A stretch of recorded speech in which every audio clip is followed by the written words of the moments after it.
Classes में हम पंच परमेष्टि और आत्मा परमात्मा इन दो चैप्टर्स को अच्छी तरीके से पढ़ चुके हैं। किसी को इन दो चैप्टर्स में कोई डाउट हो, कोई बात समझ में ना आई हो, कोई एक्स्ट्रा बात पूछनी हो, पूछ सकते हो। कोई बात जो आपको समझ में ना आई हो पूछे। केवल पूछना चाहो तो पूछ सकते हो। हाँ जी, शिवानी जी बोलिए। सलाम अलैकुम। तो बोलियो कौन है? पूछना है किसी को, फिर मैं पूछूंगा।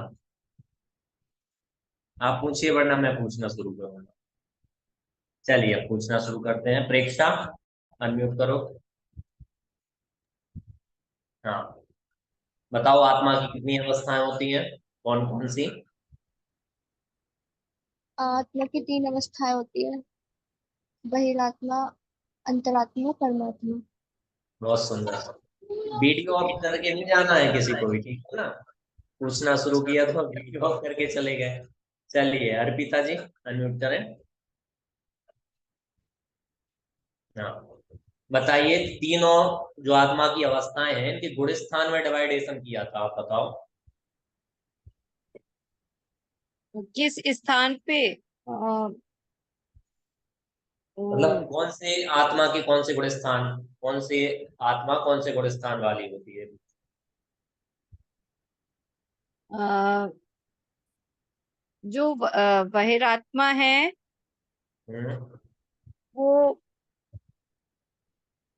अ, बहिरात्मा पांच पांच में आपने ये वापस नहीं मध्यम। पढ़ा है उसको। ऐसे तो आप सब भूल जाओगे, स्कूल का भूल जाते हैं, पर तो ये तो धर्म का बिना रुचि के नहीं होता काम। थोड़ा रिवीजन करना होता है। आपने नहीं पढ़ा, बहुत इजी क्वेश्चन था। आप पढ़ो, आपके पास पीपीटी होगी ना, मैंने ग्रुप में भेजी थी। आप रिवाइज करो तब तक, और किसी से पूछते हैं। मौलिक अनम्यूट करो। तीनों हाँ। आत्माओं के गुण स्थान बताओ, कौन से गुण स्थान से कौन से गुण स्थान तक कौन होता है, बोलो। बहिरात्मा पहले से तीसरे गुणस्थान, अंतरात्मा चौथे से 12वें गुणस्थान और परमात्मा 13-14 गुणस्थान और गुणस्थान अतीत। हाँ बढ़िया। चलो गरिमा जी, आप बताइए अंतरात्मा के डिवाइडेशन थे, वो बताइए कौन कौन से डिवाइडेशन है और उनके गुण स्थान कौन से? अंतरात्मा के डिवाइडेशन थे। जघन्य अंतरात्मा, मध्यम अंतरात्मा, उत्तम अंतरात्मा। जो जघन्य अंतरात्मा है वो चौथे गुण स्थान में होती है। उसके बाद अ, उसके बाद मध्यम वाली 5वें से लेकर 11वें गुण स्थान तक होती है। और 12वें गुण स्थान में उत्तम अंतरात्मा होती है। सभी जीवों की चौथे गुण स्थान वाले सभी जीवों की वो जघन्य अंतरात्मा होती है। सही है। बढ़िया। चलो कैमरा ऑफ करके जा रहे हो लोग, ऐसा नहीं करना है। भैया, हाँ बोलो। भैया वैसे हमारे एग्जाम कब होगा? क्या? हमारे एग्जाम कब होगा? पढ़ तो ले बाबू, फिर तो एग्जाम देगा। पढ़ा है नहीं, कोई दो चैप्टर तो तुमने पढ़े हैं, एग्जाम देने की बात करने लगेगा तो। मतलब एग्जाम होगा कब? पहले पढ़ेंगे फिर एग्जाम देंगे, ठीक है? ऐसा नहीं इसी महीने होता में है। होगा? अरे भाई पढ़ लो, जब होगा तो बता देंगे। चलिए ठीक है। दादी, दादी अनम्यूट करो।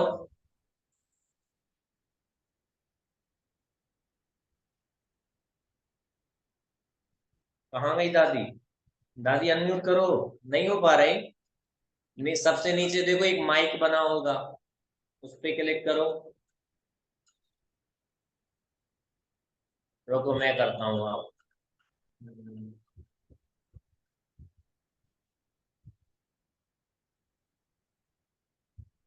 ओके कर दो।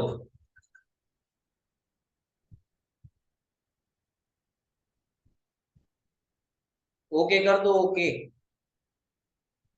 नहीं हो पा रहे। कैसे पूछेंगे दादी आपसे। चलो विज्ञान, आपको वैसे सब आता है, कोई टेंशन नहीं। विज्ञान म्यूट बोलिए करो। भैया जी, मेरे को बोल रहे हैं क्या? छोटी विज्ञा से। ओके भैया जी।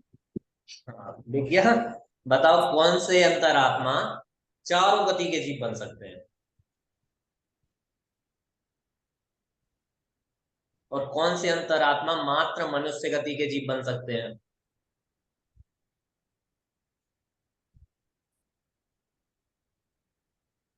ऐसा करोगी विज्ञा। चलिए बड़ी वाली विज्ञा जी, अनम्यूट करें, इसका आंसर दें। कैमरा ऑन करके बैठना है सबको, सुदीक्षा, मौलिक।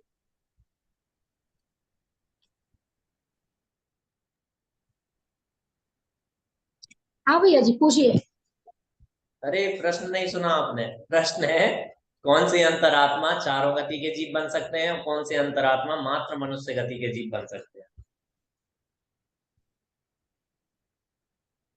उत्तम अंतरात्मा। बोलिए। नहीं आ रहा है भैया। कौन देगा इसका आंसर, रेज हैंड करें। है कोई आंसर देने वाला? कल्पना आंटी मैं बोलिए। बताऊं भैया जी? अच्छा, कल्पना आंटी ने नहीं दिया आंसर, उनसे पूछ लेते हैं। सर चौथे गुण स्थान वाले जीव चारों गति में जा सकते हैं। आप ये बताओ, कौन से अंतरात्मा चारों गति के जीव बन सकते हैं। क्या नाम है उस अंतरात्मा का? जगन्य। हाँ, और कौन से अंतरात्मा मात्र मनुष्य गति के जीव बन सकते हैं। मध्यम। बस। उत्तम अंतरात्मा कौन बनता है? मनुष्य से होगा। मनुष्य तो बनते हैं, तो मध्यम भी और उत्तम भी दोनों अंतरात्मा मात्र मनुष्य गति के जीव ही बन सकते हैं। बनते ये रुचि आंटी बताइए, अंतरात्मा कैसे बनते हैं, क्या करें कि हम अंतरात्मा बन जाएं। हमें सबको बनना है, बताओ आप।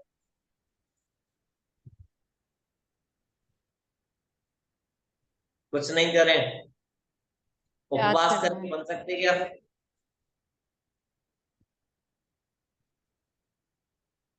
आंटी ऐसे कैसे काम चलेगा। चलिए प्रेक्षा गांधी जी बताइए, अंतरात्मा कैसे बनेगी।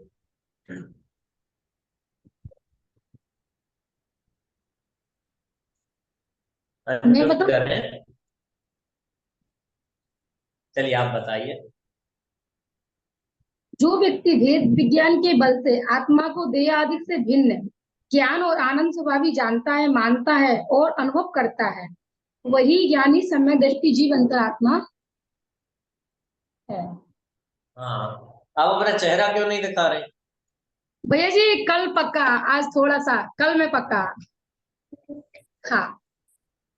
ठीक है, आप लगती नहीं कि आप कर्नाटक की हैं, हिंदी तो बहुत अच्छी है आपकी। क्योंकि मैं उधर बड़े पंडित जी साहब की नगरी से ही हूँ भैया, उधर हमारे से मोहमाइल। क्या मोह बात। से पंडित जी मौत साहब से क्या आते थे, मतलब मोह में आते थे तो उनका रुकना होता था, भोजन वगैरह जाना करना, स्वाध्याय वगैरह में काफी लाभ मिला मेरे को। बढ़िया। मौत का मेरा क्लासमेट भी है एक, नाम क्या है? आकाश नाम है उसका। आकाश भैया, तो मेरे हस्बैंड जानते होंगे क्योंकि मेरी ससुराल है मोह में भैया। हाँ। अंतरात्मा बनने के लिए हमें अपनी आत्मा को जानना पड़ेगा, दुनिया को जानने से हम अंतरात्मा नहीं बनेंगे। एक गाना सुना है, कुछ लोगों ने सुना होगा, जग घूमिया थारे जैसा ना कोई। सुना है? हाँ, तो उसमें एक की जगह, थारे की जगह मारी कर लेना। जग घूमिया मारे जैसा ना कोई, तीन लोक में अपने आत्मा के जैसा कोई नहीं है। और अपने आत्मा को जानोगे तो अंतरात्मा बन जाओगे। तीनों लोगों के सब जान लो, सब कुछ जान लो, एक एक परमाणु जान लो, एक एक प्रदेश जान लो, तब भी अंतरात्मा नहीं बनोगे यदि आत्मा को नहीं जानोगे। एक बहुत सुंदर सा भजन है, ऐसी लाइन, ज्ञानी हुए तो क्या हुए, जाना नहीं यदि आत्मा। मतलब ज्ञानी कहते ही उसे हैं जो अपने आत्मा को जान लेता है। और दुनिया का तमाम ज्ञान तुम्हारे पास हो, उसको ज्ञानी नहीं बोलते। जैन दर्शन में तो एक डेफिनेशन है, पूछोगे ज्ञानी कौन? जो आत्मा को जानता है वो ज्ञानी। सच बात है। और चिनवाणी में इसका एग्जाम्पल इतना सुंदर दिया प्रेक्षा जी। क्या एग्जाम्पल दिए? एक शिवभूति मुनिराज थे, उनको कुछ नहीं आता था, मतलब णमोकार मंत्र भी भूल जाते थे वो, लेकिन वे आत्मा को जानते थे, तो उनको भी ज्ञानी बोलते थे। और यहाँ बहुत सारा ज्ञान हो, कई शास्त्र याद हो गए, कई गाथाएं आती हो गए, विज्ञा मुंह में पेन नहीं डालना है, और बहुत सारी जिनवाणी याद हो, फिर भी ज्ञानी नहीं बोलते। क्यों नहीं बोलते? क्योंकि वे आत्मा को नहीं जानते। क्षयोक्तम ज्ञान की कीमत नहीं है, आत्मज्ञान की कीमत है। इसलिए आपने सुना होगा, आत्मज्ञान ही ज्ञान है, शेष सभी अज्ञान, विश्व शांति का मूल है, वीतराग विज्ञान। आत्मज्ञान को ही ज्ञान बोलते हैं। ये अंतरात्मा बनने का रास्ता है कि अंतरात्मा कैसे बने, और जो अंतरात्मा बन गया वो सुखी हो जाता है। तो दीक्षा छैडाला में बहुत सुंदर पंक्तियां लिखी कि अंतरात्मा बनने से क्या क्या होता है। सम्यक दृष्टि, अंतरात्मा, चौथा गुण स्थान, सब एक ही बात है। क्या लिखा तत्वज्ञ? प्रथम नरक बिन सटबु ज्योतिष, बान भवन संडनारी, थावर विकला त्रय पशु में नहीं उपजत सम्यक धारी। जो अंतरात्मा है वो पहले नरक से नीचे नहीं जाता, और ज्योतिषी देव, व्यंतर देव, भवनवासी देव नहीं बनता, स्त्री पर्याय में जन्म नहीं लेता, नपुंसक पर्याय में जन्म नहीं लेता, हीन पर्यायों में जन्म नहीं लेता, 2-4 भव के बाद मोक्ष चला जाता है। मोक्ष की गारंटी देता है ये अपने आत्मा को जानना। ठीक है ना? अंतरात्मा बनना इतना इंपॉर्टेंट है। जो अंतरात्मा बन गया उसका संसार खत्म। और तो और जिनवाणी ने उसके लिए बहुत सुंदर शब्द दिया, मतलब मुक्त जीव, मुक्त जो कहा ना, मुक्ति कई प्रकार की होती है, तो उसमें जो चौथे गुण स्थान वाले होते हैं उसको कहते हैं दृष्टि मुक्त। दृष्टि मुक्त मतलब अब वे मोक्ष की राह पे चले गए हैं। जैसे हम तुम बताए क्या कर रहे हैं, हमें जाना इस ओर है और हमारा सिर इस ओर है, हम चले जा रहे हैं, चले जा रहे हैं, चले जा रहे हैं। और अंतरात्मा मतलब पता है क्या होता है? हमारा सिर इस ओर से इस ओर टर्न होता है। समझ में आया कल्पना गांधी? ये छोटी बात नहीं है। अभी हमने कुछ एक कदम भी नहीं चले, लेकिन इस ओर सिर था हमारा, बस टर्न हो गया, इस तरफ आ गया, हम खड़े वही हैं। अंतरात्मा बने हम विज्ञा, तो हमने क्या किया? अभी तक सबको जानते थे, अब जस्ट हमने आत्मा को जान लिया, तो हमारा सिर जो इस तरफ था अब टर्न हो गया, इस तरफ आ गया। इतना चेंज होना। अब इसकी गारंटी है कि अब स्लो स्लो भी चलेगा ना तो भी अपनी मंजिल पे पहुंच जाएगा, लेकिन इस तरफ चलने वाला यदि 1000 किलोमीटर की स्पीड से भी जाए, कब पहुंच जाएगा अपनी मंजिल पर? कभी नहीं पहुंचने वाला ना। क्यों? क्योंकि सिर ही अपोजिट डायरेक्शन में है, और सही डायरेक्शन में घूम जाना उसको सम्यक दर्शन बोलते हैं, वही अंतरात्मा होता है। इसलिए अंतरात्मा बनना मतलब मोक्ष की गारंटी होती है। चैप्टर हम पढ़ चुके हैं, बहुत समय अपने पास नहीं है, क्योंकि और जो चैप्टर हैं ये भी बहुत बड़े बड़े हैं, बहुत टाइम लगेगा अपन को, तो हम अगले चैप्टर पर चलते हैं। आप पीपीटी ग्रुप में हैं, आप पढ़िए, कोई प्रश्न हो तो बराबर पूछ सकते हो, कभी भी पूछ सकते हो। क्लास में 1 वीक का वेट करने की आपको जरूरत नहीं है, आप क्वेश्चन भेजिए, मैं आपको आंसर दे दूंगा। पढ़िए, रिकॉर्डिंग की क्लास भी है तो आप उनको सुनिए जिनके छूट गए हो, कोई बात समझ में ना आई हो तो आप उसमें भी ऐड हो सकते हो। ठीक है, चलिए। हेलो भैया। हाँ बोलो। भैया उसके ग्रुप में पीपी मतलब पीडीएफ नहीं डाली, मतलब कॉपी वर्क है। क्या फिर से बोलो? इस ग्रुप पे पीडीएफ नहीं डाली है, कॉपी वर्क डाला है। फिर से भेज दूंगा, डली हुई है, मैं फिर से भेज दूंगा। हाँ विज्ञा जी बोलिए, कोई प्रश्न है? आप ऐसा हाथ हाथ उठाए हो।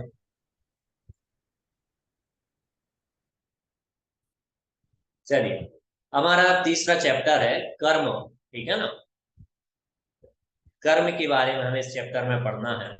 एक बहुत सामान्य सी बात है, देखो यहाँ व्हाइट बोर्ड आएगा शायद।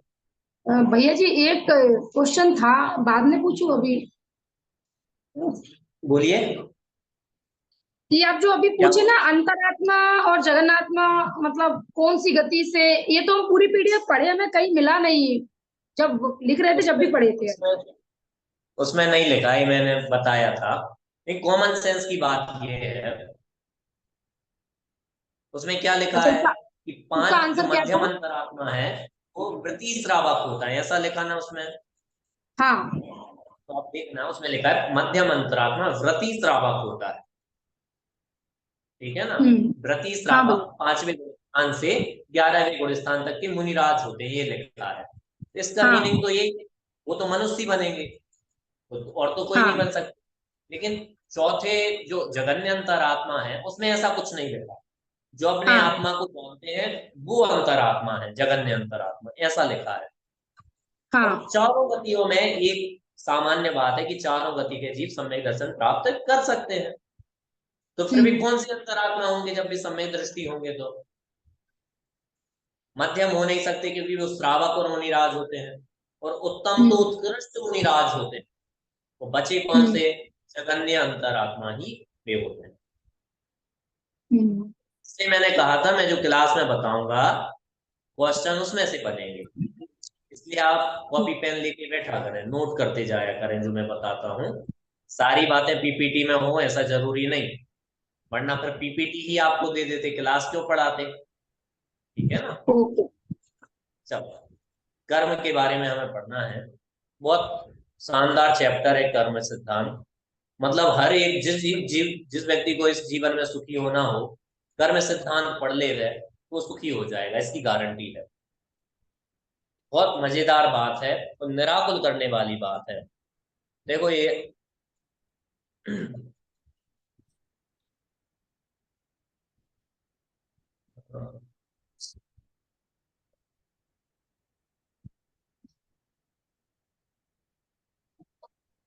अरे और किसी को नहीं लिखना है, मैं पर्याप्त हूँ लिखने के लिए।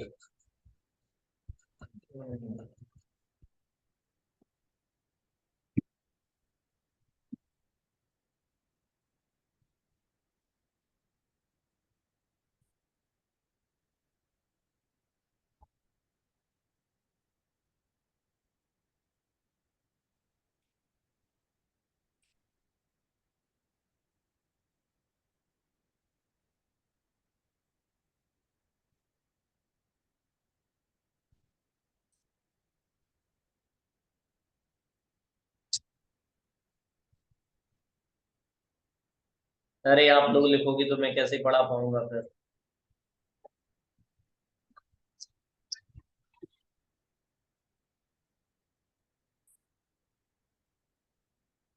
इसमें एक पॉइंट मिल नहीं रहा है।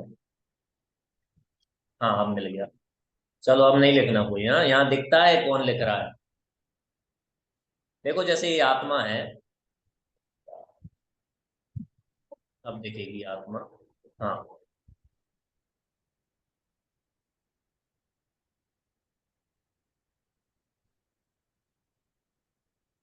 ये आत्मा है। कर्म सिद्धांत क्या कहता है कि हम आत्मा तो बहुत सारे हैं। जैसे ही हमने कोई भी परिणाम किए, हमें गुस्सा आया, बाहर में आपको दिखाई दे नहीं दे उसकी कोई बात नहीं है, ठीक है ना। जैसे ही हमें कोई भी परिणाम हुआ, वैसे ही सारे लोग में कर्म भरे हुए हैं, ऐसे उद्गल होते हैं कर्म, ठीक है ना, बहुत सूक्ष्म होते हैं, हमें तुम्हें दिखाई नहीं देते हैं, ऐसे डॉट डॉट डॉट मान के चलो, केवल ही भगवान को दिखाई देते हैं। जैसे ही हम परिणाम करते हैं, एक कर्म सीधे आके आत्मा से चिपक जाते हैं, आत्मा से टच होके चिपक जाते हैं। और इन कर्मों के उदय में ही हमारी जो मनुष्य आदि पर्याय होती है और संयोग होते हैं, वे सब बनते हैं। जैसे ही हमने परिणाम किया और तुरंत आत्मा से आगे चिपके, यहाँ कोई टाइम वेस्ट नहीं होता। तो सामान्य तो यही है, ठीक है। कर लिया खेल, पढ़ाने ही नहीं देते आप लोग, क्यों, क्या बल्ले तुम कर रहे थे, ऐसा करोगे। चलो देखो, हम आत्मा है, यहाँ सारे लोग में कारमान। देखो क्या उद्गल द्रव्य होता है, उद्गल द्रव्य की कई डिपार्टमेंट हैं, ठीक है ना। हर उद्गल हर काम नहीं करता, प्रॉपर वर्गणाएं हैं। उद्गल के जो मतलब ग्रुप होते हैं उनको वर्गणा बोलते हैं। तो हर वर्गणाओं के अलग अलग काम होते हैं। जैसे गरिमा जी, मैं बोल रहा हूं, आपके पास शब्द गया गरिमा, ये आपने सुना, ये अलग डिपार्टमेंट है, ठीक है। और ये बॉडी जो आपको दिख रही है ये अलग डिपार्टमेंट है। उद्गल में ऐसे कई डिपार्टमेंट है, तो सब डिपार्टमेंट का अपना अपना काम होता है। उसमें ये एक डिपार्टमेंट है जिसका काम है कर्म, कर्म बनना। उसका नाम है कारमाण वर्गणा। क्या नाम है उसका? कारमाण वर्गणा बोलते हैं उसको। तो उसका काम है कि वो कर्म के रूप में रहता है। जैसे ही कोई भाव करता है, अच्छे बुरे आत्मा से चिपक जाते हैं। अभी आप सुदीक्षा, सारे लोग में भरे पड़े हैं कारमाण वर्गणा में, सारे लोग में। जैसे ही हमने भाव किया नहीं कि आत्मा से चिपक गए तुरंत। जैसे कैवल्य, आपको भाव आया, कितनी अच्छी क्लास चल रही है, तुरंत आपके पुण्य के जो कर्म होंगे भी आत्मा से चिपक जाएंगे। जैसे ही आपको लगा ये है बोरिंग क्लास, फालतू टीचर क्या पढ़ाते रहते हैं, जबरदस्ती बैठा दिया मम्मी ने, मम्मी को तो कोई काम है नहीं, हमें और झेलना पड़ता है, बस तुरंत पाप वाले जो कर्म है वे आपकी आत्मा से चिपक जाएंगे। तुरंत होता है ना, टाइम वेस्ट नहीं होता। मौलिक मनन, कैमरा ऑन करो, ठीक है ना, तुरंत की तुरंत। बहुत सिस्टमेटिक सिस्टम चलता है। इसलिए जैन दर्शन में भगवान के करने मरने की व्यवस्था नहीं है कि भगवान कुछ करेंगे, क्यों नहीं है। हमारे यहाँ कर्म सिद्धांत ही सब परफेक्ट करता है। भगवान से गलतियां हो सकती हैं, कर्म से कभी गलती नहीं होती, ऑटोमेटिक ही काम होता है। इसमें बहुत मजेदार मजेदार बात है, जब आप कर्म सिद्धांत को बहुत बारीकी से पढ़ोगे ना तो आएगी समझ में। कि जैसे केवल तुमने पुण्य किया, वो आत्मा से चिपक गए। यदि हम चाहें तो उस पुण्य को बढ़ा सकते हैं, उसको घटा भी सकते हैं। और तो और विज्ञान, हमने अभी जैसे आपको भाव आया कि अरे यार कुछ खा लेती हूँ, भली रात हो गई, हो जावे, आपको पाप के कर्म चिपक गए तुरंत ही, तो ये चिपक गए तुरंत। लेकिन आप चाहो तो इसको घटा भी सकते हो, हटा भी सकते हो। फिर आपको अफसोस हुआ अरे यार रात्रि भोजन तो बहुत पाप है, तो नरक गति में जाना पड़ेगा। और आपके जो पाप के परमाणु बंधे थे ना, वो चेंज होने लगते हैं, वो पुण्य में भी कन्वर्ट हो जाते हैं। कर्म में बहुत सारी सिस्टम होता है। छोटा सा कर्म बहुत बड़ा हो जाता है, बहुत बड़ा कर्म छोटा हो जाता है, चेंज हो जाता है। बाद में जो उदय में आना है प्रेजेंट में आ जाता है, प्रेजेंट का पास्ट फ्यूचर में चला जाता है। और तो और पास्ट के कर्म भी चेंज हो जाते हैं। प्रेजेंट के तो होते ही हैं, पास्ट के भी चेंज हो जाते हैं। बहुत गजब का कर्म सिद्धांत होता है, ठीक है ना। तो इसमें ही हमें पढ़ना है। कर्म 3 प्रकार के होते हैं, आपको मैं बता भी चुका हूं। द्रव्य कर्म, भाव कर्म, नो कर्म।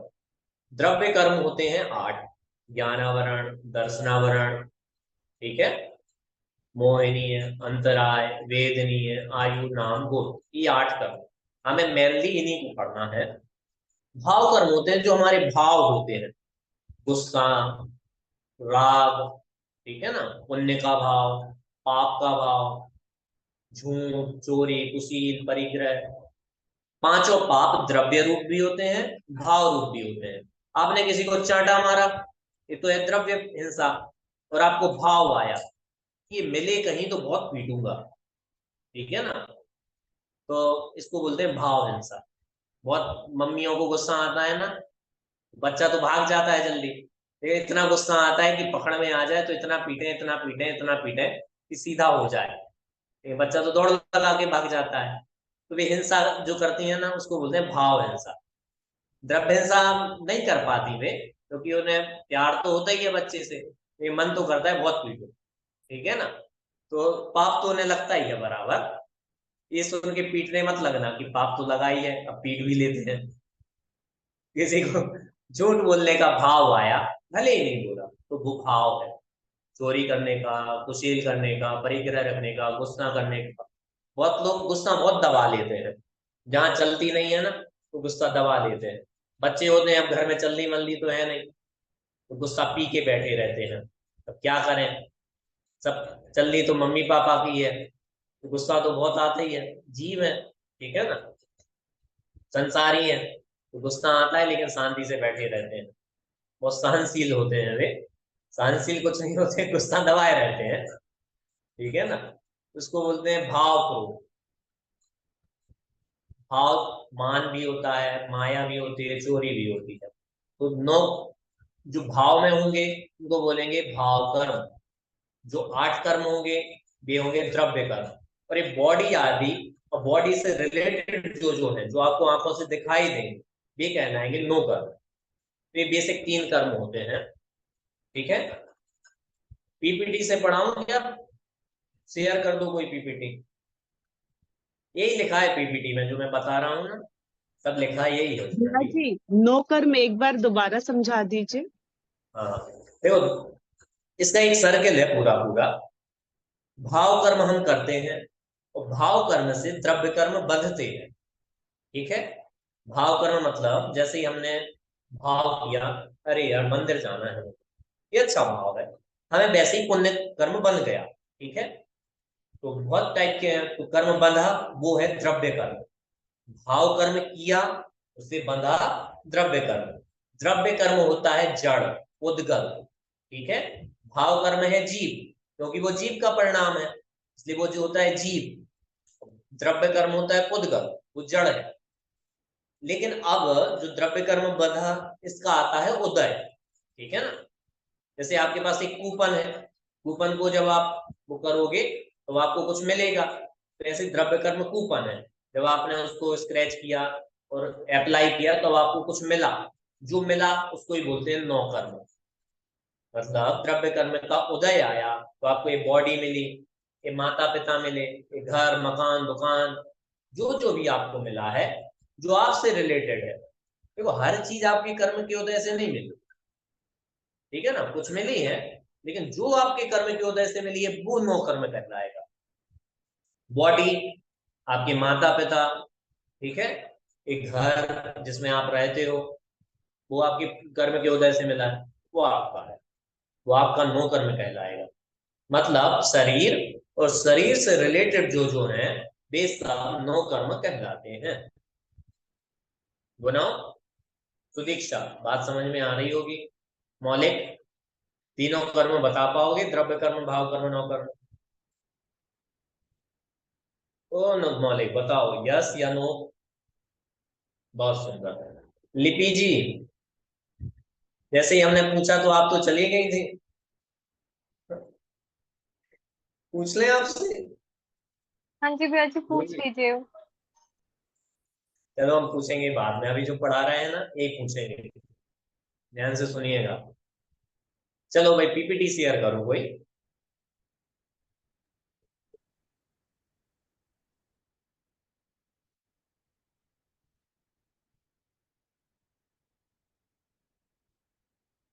कर रहा है कोई?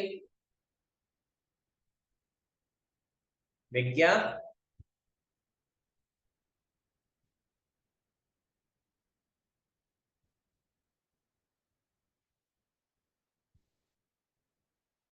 कर्म में मुख्य रूप से चैप्टर में हमें इन्हीं द्रव्य कर्म मतलब 8 कर्मों के बारे में पढ़ना है।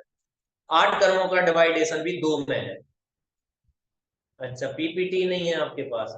ओ सॉरी, भेज दूं मैं? 1 मिनट लगेगा, 1 मिनट रुको।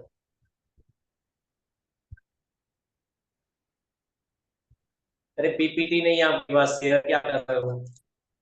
1 मिनट भेज देता हूँ ग्रुप में, मैंने आज भेज नहीं पाया था मैं।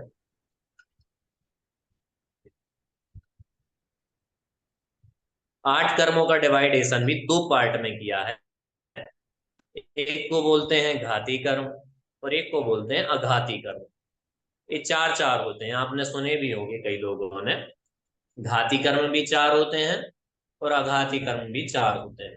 4 4 ही होते हैं, 4 घाती तो 4 अघाती कर्म। घाती कर्म में स्टार्टिंग के 4 आते हैं, ज्ञानावरण, दर्शनावरण, मोहिनी और अंतरा। और अघाती कर्मों में बाकी के 4 आते हैं, वेदनीय, आयु, नाम और गोत्र। ये याद कर लो जल्दी से, 8 कर्म। घाती कर्म 4 हैं, उन 4 को याद कर लो, ज्ञानावरण, दर्शनावरण, मोहिनी और अंतरा, सब याद कर लो। मौलिक, अद्वैत, सब याद कर लो जल्दी से। ज्ञानावरण, दर्शनावरण, मोहिनी और अंतरा। ज्ञानावरण, दर्शनावरण, मोहिनी, अंतरा। ज्ञानावरण, दर्शनावरण, मोहिनी, सर अंतरा। याद हो गया। ठीक है, ग्रुप में आ गई क्या? देखो क्यों देखो? हाँ, ये जो हाँ। बॉटल निकाली उसको भर नहीं सकते थे, खाली करके रख दी। दिख गया? आ गई होगी ग्रुप में, देखो।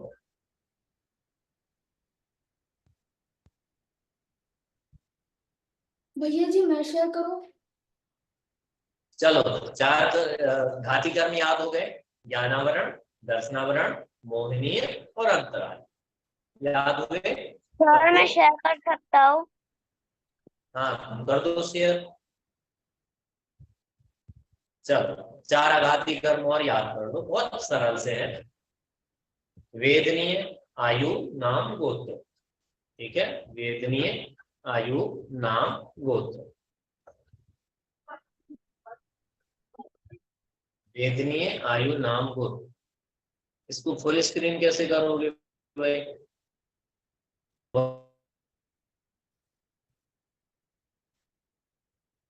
भैया जी मैं करूँ शेयर? तुम कर दो।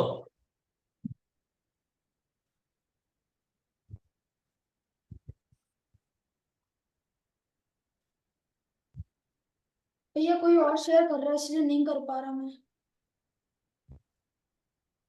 ये बनाओ, कैंसिल कर दो इसको। हाँ, प्रॉपर शेयर करना, जैसे फुल स्क्रीन आ जाए। हाँ भैया जी। अब कोई मत करो, ये आ गई है। चलो, बहुत सुंदर, बढ़ाओ इसको। ध्यान से सुनना सब, ये बहुत बड़ा चैप्टर है ये, थोड़ा जल्दी बढ़ना पड़ेगा हमें। जीव और कर्म का रिलेशन कैसा है? अनादिकाल से जीव और कर्म का संबंध बना हुआ है। जैसे पत्थर में सोना अनादिकाल से मिला हुआ है। देखो, आपको कभी ऐसा प्रश्न हो सकता है कि आत्मा और कर्म कब से मिले हैं, तो उसका सीधा सरल आंसर यही है, अनादिकाल से।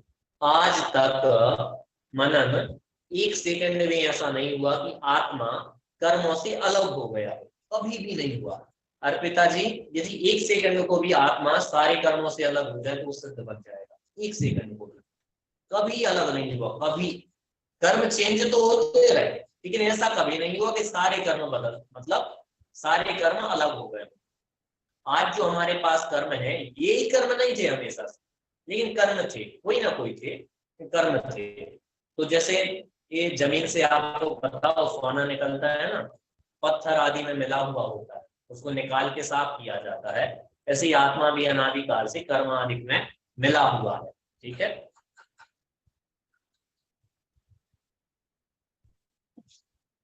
और कर्म से बंधे होने के कारण ही जीव संसार परिभ्रमण करता है और दुखी रहता है। कोई भी संसारी जीव कर्म से रहित नहीं है। कर्मों के अभाव के बिना कोई भी जीव सुखी नहीं हो सकता। ठीक है, यदि आपसे पूछा जाए कि कोई भी जीव कर्मों से रहित नहीं है, तो ये सही बात है कि गलत बात है? आपसे प्रश्न है, लिपि जी। चलो, प्रश्न आ गया, बताइए आंसर। वो ट्रू फॉल्स आता ना, वही वाला क्वेश्चन है, ट्रू फॉल्स ठीक वाला। है। ट्रू है कि फॉल्स है, बताओ। कोई भी जीव कर्म से रहित नहीं है। नहीं, कोई भी संसारी जीव कर्म से रहित नहीं है। मतलब सारे संसारी जीवों के पास कर्म है। हाँ। आपको पता है जीव दो प्रकार के होते हैं, एक संसारी और एक मुक्त, मालूम है आपको? हाँ जी। हाँ, तो संसारी में कौन आता है पता है? संसारी में हम आते हैं और त्रियंच गति के जीव आते हैं। हाँ, शिष्य रहित है, ये शिष्य कौन है? सही है, कोई भी संसारी जीव कर्मों से रहित नहीं है, ये बात सही है। कोई भी जीव कर्मों से रहित नहीं, ऐसा नहीं, सिद्ध भगवान कर्मों से रहित है और वे जीव भी है। ऐसे ट्रू फॉल्स आपको दिए जाएंगे, ठीक है ना, तो आप ध्यान रखिएगा। कोई भी संसारी जीव कर्म से रहित नहीं है, क्योंकि कर्मों के उदय से आत्मा दुखी होता है। कर्मों का उदय आता है, फिर संयोग मिलते हैं, ये दुखी हो जाता है। ठीक, आगे इसमें हम पढ़ने वाले हैं, देखो आगे देखो, बढ़ाओ आगे। क्या जीव कर्मों के कारण दुखी है? वाजिब सी बात है, बहुत नॉर्मल क्वेश्चन है। कर्म तो है, लेकिन आंसर क्या है? नहीं, कर्मों के कारण आत्मा दुखी नहीं है। कर्म तो अचेतन है, जड़ है वे तो ज्ञान दर्शन से रहित होने से, तब वे जीव को सुखी दुखी नहीं कर सकते। फिर आत्मा दुखी तो होता है। एक और बात है, यदि कर्म आत्मा को दुखी करते, कर्म तो हमेशा से है, तो आत्मा हमेशा दुखी रहता, लेकिन ऐसा होता नहीं है। अनंत जीव सिद्ध बन गए हैं और वे अनंत सुखी हो गए, मतलब कर्म के होते हुए ही वे अनंत सुखी हुए हैं। मतलब कर्म थे वे सुखी हुए, जैसे जी पता है कर्म होते हुए अनंत सुखी हो गए। दादी कर पाओगे अनम्यूट? सीख लो दादी, एक बटन होता है वो दबा दो तो अनम्यूट हो जाते हैं, फिर आप बोल सकते हो। देखो ऐसे स्क्रीन पे दबाओ, फिर बहुत सारे नीचे बने आ रहे होंगे, सबसे पहले नंबर पे जो माइक बना है ना उसको दबा दो। भैया जी आवाज बहुत ब्रेक हो रही है आपकी, कुछ समझ नहीं आ रहा है। ईयरफोन नहीं है, कल ईयरफोन लगा के करेंगे, आज थोड़ा प्रॉब्लम हो गई, कोई नहीं कल फिर समझा देंगे, आज कोशिश करो जितना आए। तो देखो अरहंत भगवान कर्म सहित है लेकिन वे अनंत सुखी है कि नहीं? इसका मतलब क्या है, कर्म के कारण कोई दुखी नहीं होता। कर्म का उदय सबके आता है। तो महापुरुषों के उदाहरण तो आपको भरे पड़े हैं। सीता जी का कर्म का उदय आया, वे जंगल में रही, सती अंजना जंगल में रही, रामचंद्र जी खुद जंगल में रहे, लेकिन वे दुखी तो नहीं थे, ऐसे रोते नहीं थे। और हम तो यहाँ बंगले गाड़ी में रहते हुए, एसी में रहते हुए दुखी होते हैं, नींद नहीं आती। वे जंगल में भी नींद लेते थे, आराम से सोते थे। इसका मतलब क्या है, कर्म के कारण कोई सुखी दुखी नहीं होता। जो दुखी होता है उसको कर्म का उदय कहा जाता है। देखो आगे इसमें ही लिखा है, बढ़ाओ विद्या।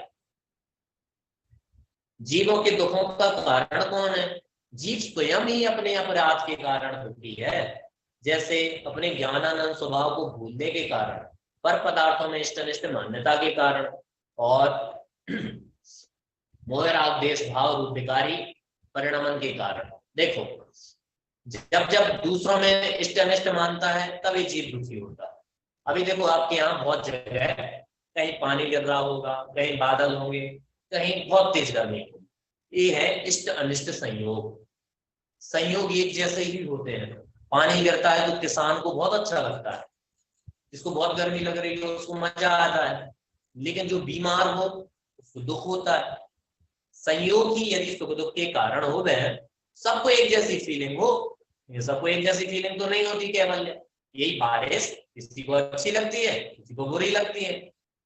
कर्म का उदय अलग हो और फीलिंग अलग होती है, होती कि नहीं होती? एक ही घर बच्चों को अलग लगता है, बुजुर्गों को अलग लगता है, बड़े बूढ़ों को अलग लगता है, सब फीलिंग चेंज हो जाती है, सबकी अलग अलग होती है। इसका मीनिंग ये है कि कर्म के उदय के कारण कोई सुखी दुखी नहीं होता। जो अपने आत्मा को नहीं जानते हैं वे हर जगह दुखी होते हैं। मैंने आपको पिछली क्लास में बताया है, मौलिक नरक में अद्वैत, यहाँ सुनो कैसे समझ में आएगा। नरक में जो नारकी जीव होते हैं, इतनी मार काट में भी वे सुखी रहते हैं। वैसे अनंत सुखी हो ऐसा नहीं, लेकिन वे सुखी होते हैं मार काट के बीच में भी। जबकि यहाँ देवताओं में सब ऐशो आराम के बीच में भी वे दुखी रहते हैं, क्योंकि वे आत्मा को नहीं जानते। इसका मीनिंग क्या है, जो आत्मा को जानता है वे सुखी होते हैं, जो आत्मा को नहीं जानते कहीं रहे वे हमेशा दुखी ही रहते हैं। आगे बढ़ाओ। और जब जब मोहराग देश को परिणमन करेंगे तब तक दुखी ही रहेंगे। फिर कर्मों को जीव के दुखों का कारण क्यों कहा जाता है कि कर्मों से आत्मा दुखी होता है? तो देखो उसमें निमित्त बस कहा है। जब जीव स्वयं मोहराग देश को परिणमन करता है तो कर्म का उदय उसमें निमित्त होता है। कर्म ना तो जीव को विकारी भाव रूप परिणमन कराते हैं, ना ही दुखी करते हैं। ठीक है, जब स्वयं कार्य रूप परिणम में तब कार्य की उत्पत्ति में अनुकूल होने का आरोप जिस पर आए तो निमित्त कहते हैं। देखो कर्म होते हैं पुद्गल। पुद्गल कर्म है, वे सोच समझ नहीं सकते। एकमात्र सोचने समझने की जो कैपेसिटी है, क्षमता है, योग्यता है मौलिक, वो मात्र जीव तत्व में है, जीव द्रव्य में, और कोई जान देख नहीं सकता और सोच समझ नहीं सकता। पुद्गल कर्म क्या है? जड़ है, पुद्गल है, अचेतन है, वे सोचते तो है नहीं। तो यदि वे सोचते ही नहीं है तो वे किसी को टारगेट करके दुखी कैसे करेंगे कि मैं सुदीक्षा को दुखी करूंगा और मौलिक को सुखी कर दूंगा, ऐसा थोड़ी वे सोच पाएंगे। तो फिर जब हम सुखी दुखी होते हैं तब रीजन कर्म को कहा जाता है कि इसमें रीजन कर्म है। ये कर्म रीजन नहीं होता। मैंने क्या शब्द यूज किया कि कहा जाता है, ठीक है ना, क्या बोला, कहा जाता है, वो रीजन नहीं है, कहा जाता है, ठीक है।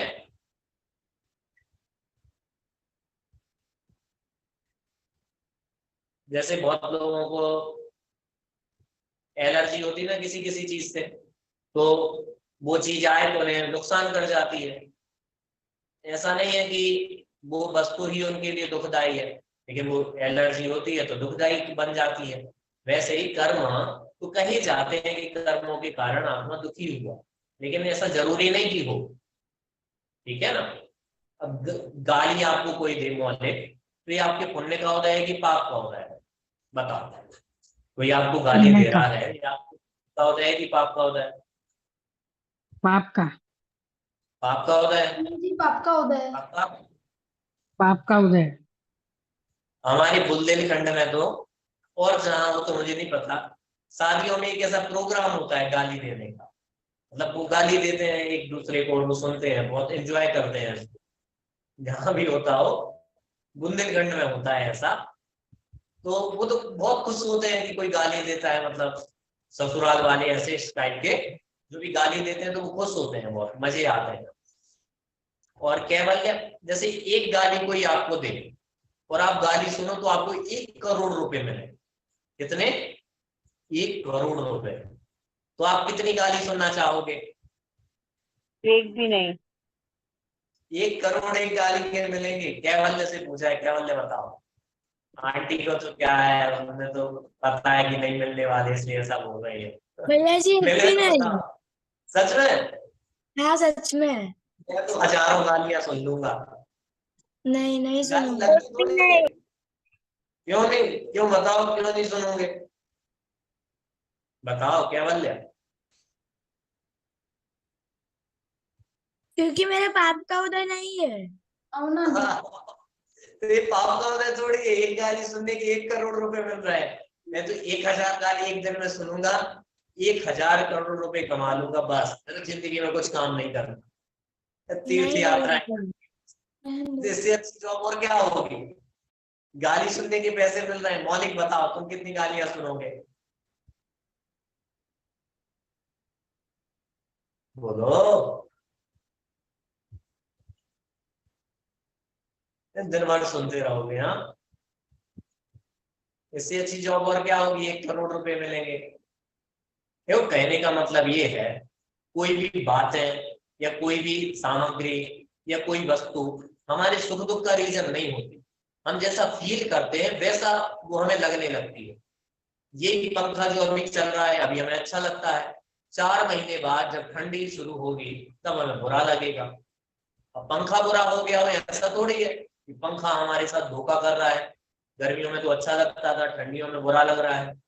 हमारी फीलिंग चेंज हुई है, ठीक है ना। बे सीता जी जंगल में रहते हुए भी दुखी नहीं होती, क्योंकि वे अपने पति के साथ गई हुई है। क्यों दुखी होंगी वे? और राजा दशरथ वहां अयोध्या में रहते हुए भी दुखी होते हैं, क्योंकि उनकी सारी रानियां हैं, बेटे भी हैं 2-2 वहां, फिर भी दुखी रहते हैं। तो वस्तुएं होने नहीं होने से फर्क नहीं पड़ता। नरक के नारकी कुछ नहीं होने पर भी सुखी होते हैं, स्वर्ग के देव सब कुछ होने पर भी दुखी होते हैं। इसका मतलब कर्म दुखी सुखी नहीं करता, हमारी फीलिंग जैसी है हम वैसे होते हैं, ठीक है ना। जैसे क्या बन गया, आपको आपके पापा ने एक बैट ला के दिया 1000 रुपए का, ठीक है ना, क्रिकेट बैट। आपको पसंद नहीं आया, आपने फेंक दिया, आप रोने लगे। क्या लेके आ गए? आप बुरा मान गए, आप दुखी हुए एक बैट से, ठीक है। वही बैट एक गली के बच्चे को दिया, वो तो 4 फीट उछला, इतना खुश हुआ, इतना खुश हुआ कि अरे मुझे इतना नया बैट मिला, वाह मजा आ गया, इतना खुश हुआ। बैट एक ही है, आप दुखी हुए, वो सुखी हो गया। अब बताओ, बैट से कोई सुखी दुखी होता है क्या? नहीं होता ना। इसका रीजन मतलब क्या हुआ, मीनिंग कि वस्तुओं से कोई सुखी दुखी नहीं, कर्म से कोई सुखी दुखी नहीं। हम जैसा फील करें वैसा हमारा उदय होता है। आप सुखी फील करोगे तो आप सुखी हो, आप दुखी फील करोगे तो दुखी हो। कर्म सुखी दुखी नहीं करते, कर्म सुखी दुखी करें सबको एक जैसा हो, ये सबको एक जैसा नहीं होता। अभी बारिश हो जैसे आपके शहर में, सब एक जैसा फील नहीं करते। इसका रीजन क्या है, कर्म का उदय सबका अलग अलग माना जाएगा, ठीक है ना। तो यही बात है, सुखी दुखी सब नहीं होते, कर्म तो मात्र निमित्त तो होते हैं। आप दुखी हुए तो कहेंगे कि पाप उदय है, आप सुखी हो तो कहेंगे कि पुण्य उदय है। बस इतनी सी बात है, और कुछ नहीं है। आगे बढ़ाओ। कर्म किसे कहते हैं? सामान्यतः विशिष्ट कार्य अथवा परिणमन को कर्म कहते हैं, ठीक है।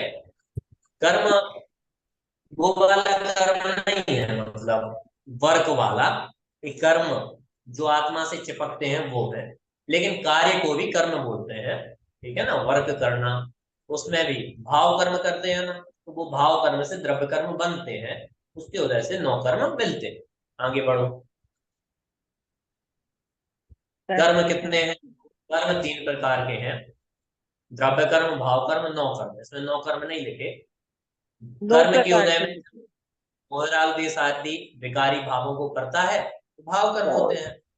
मोहराग देश आदि विकारी भावों के निमित्त से जो कर्मण वर्गणा कर्म रूप चेंज होकर आत्मा से बंध जाती हैं तो बोलते हैं द्रव्य कर्म। द्रव्य कर्म जड़ होता है, उद्गल है, और भाव कर्म आत्मा का ही परिणाम होता है।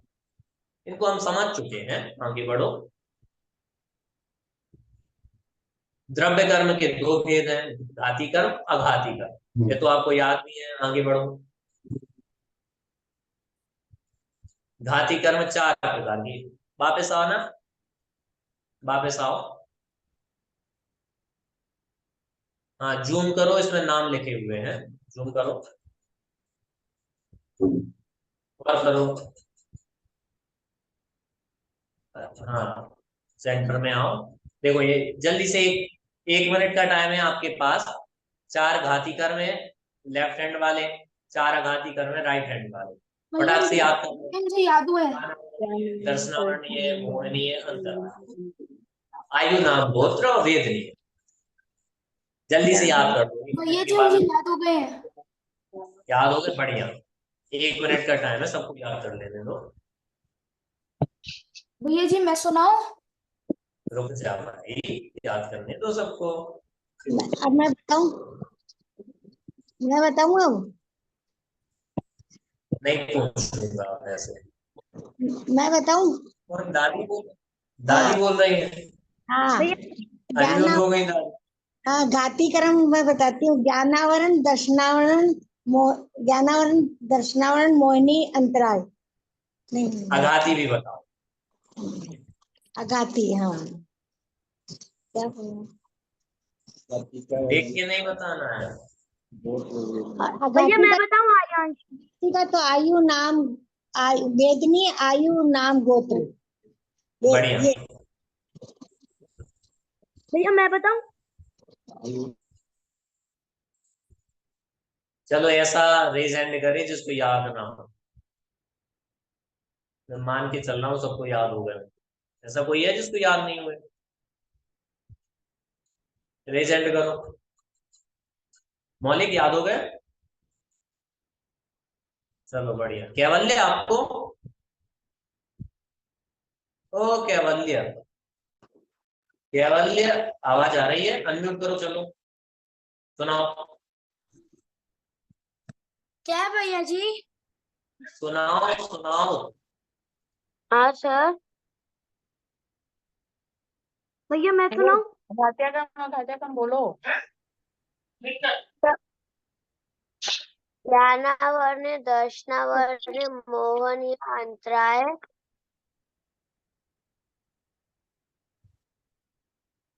बढ़िया बोलो, ठीक है। भैया मैं बोलूं आयांश? बोल दो। क्या मैं बोलूं? ज्ञानावर्णी, दर्शनावर्णी, मोहिनी, अंतराय, ये हो गए घातीकर, आयु, नाम, गोत्र, और क्या था, वेदनी। वेदनीय, ये हो गया घाती कर्म। ठीक है, बढ़िया। चलो सबको याद हो गए होंगे, ये मान के चल रहा है। चलो स्क्रीन खोलो, एक लास्ट डेफिनेशन हम पढ़ेंगे, फिर क्लास एंड करेंगे। घाती कर्म किसे कहते हैं? जो कर्म जीव के अनुजीवी गुणों की घात करने में निमित्त होते हैं उन्हें घाती कर्म कहते हैं। देखो, घाती कर्म बहुत डेंजरस है। अघाती कर्म में कोई दम नहीं है, क्योंकि अघाती कर्मों के रहते हुए भी कोई भगवान बन सकता है। अरे पिताजी, अघाती कर्म के रहते हुए भी कोई भगवान बन सकता है। अरहंत भगवान के अघाती कर्म होते हैं, फिर भी वे भगवान है। इसलिए खतरनाक जो होते हैं वे होते हैं घाती कर्म।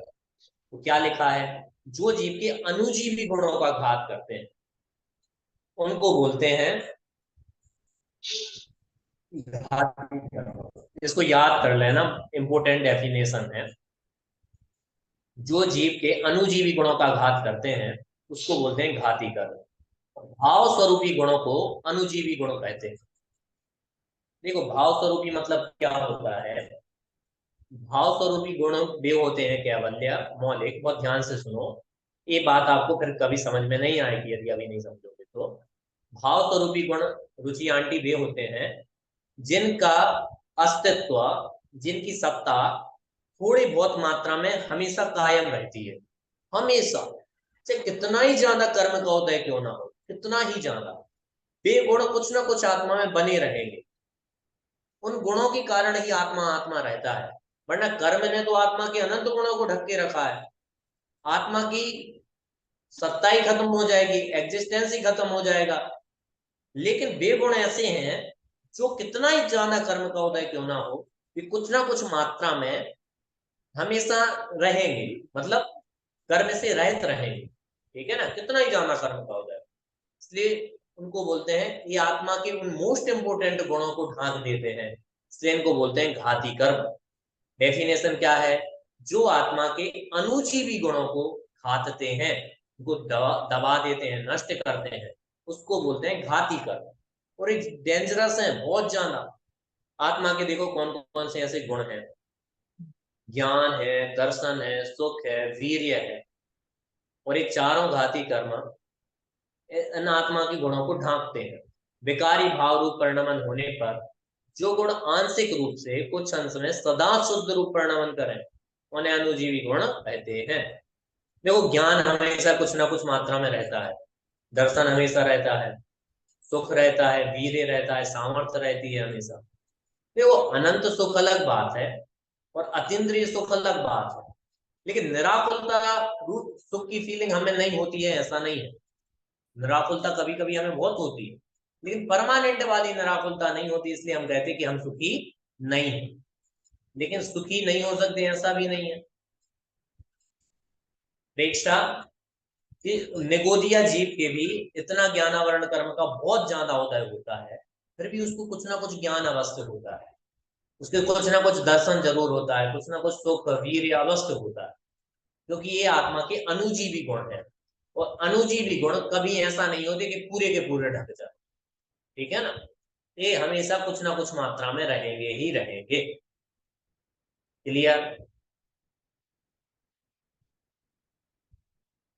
आपको बात समझ में आई होगी। इसको हम कल और समझ लेंगे बहुत अच्छी तरीके से, तो आपको और स्पष्ट हो जाएगा। अभी किसी को कोई प्रश्न हो आज के पढ़े हुए में तो आप पूछ लो, कल हम इसको वापस से पढ़ेंगे, टेंशन मत लेना। और आपको कोई भी प्रश्न आ जाए तो आप बताइएगा। चलिए, प्रश्न है किसी को? क्लास एंड कर रहे हैं हम। आप पीपीटी पढ़ के आइएगा, और कोई बात समझ में ना आए तो पूछ लीजिएगा। कल हम आपसे पुनः मिलेंगे, तब तक के लिए सबको जय श्री राम। कौन के एग्जाम्पल तो कैसे मिलता है? विजिलेंस भैया जी, जय हिंद सभी को। जय जिनेन्द्र सभी को।